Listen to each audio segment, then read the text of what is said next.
Magic Treehouse 4 Pirate Past Noon. Chapter 6 The Whale's Eye. The rowboat tossed from side to side. The waves were huge. Salty spray stung Jack's eye. He felt seasick. "Hold it steady," shouted Captain Bones. He pointed at the sea.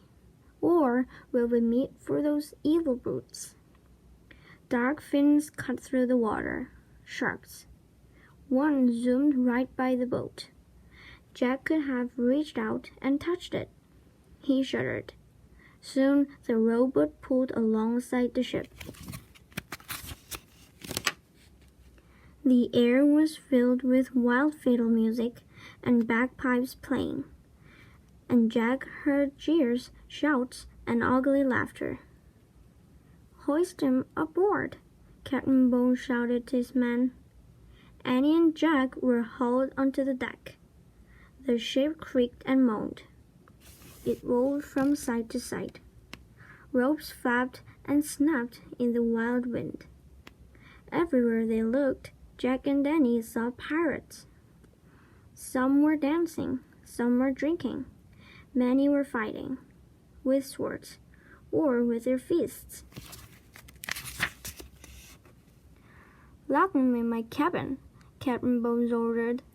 A couple of pirates grabbed Jack and Danny and threw them in the ship's cabin, then locked the door. The air inside the cabin was damp and sour smelling. A shaft of gray light came through a small round window. "Oh man," said Jack, "we've got to figure out how to get back to the island, so we can get into the treehouse and go home," said Annie. "Right." Jack suddenly felt tired. How would they ever get out of this mess? "We better examine the book," he said. He reached into his pack and pulled out the pirate book. He flipped through the pages. He looked for information to help them. "Look," he said.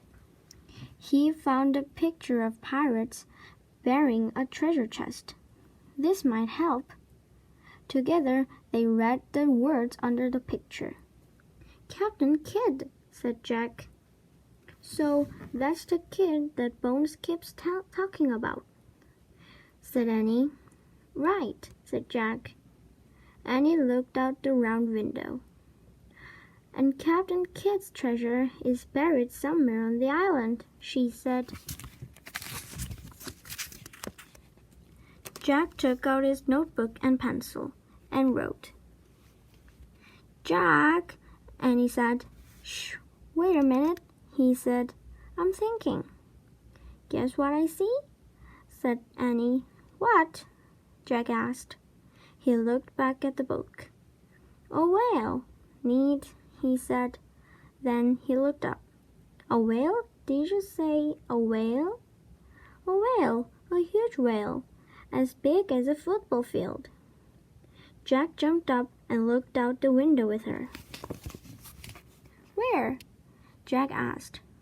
All he could see was the island, and stormy waves, and shark fins. "There," said Annie. "Where? Where?"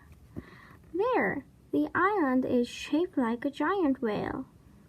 "Oh man," whispered Jack. Now he could see it. "See the whale's back?" said Annie. "Yep." The slope of the island looked like the back of a whale. "See his spout?" said Annie. "Yep." The palm tree that held the treehouse looked like the spout of the whale. "See his eye?" said Annie. "Yep." A big black rock looked like the eye of the whale. The gold doth lie beneath the whale's eye," whispered Jack. "Wow."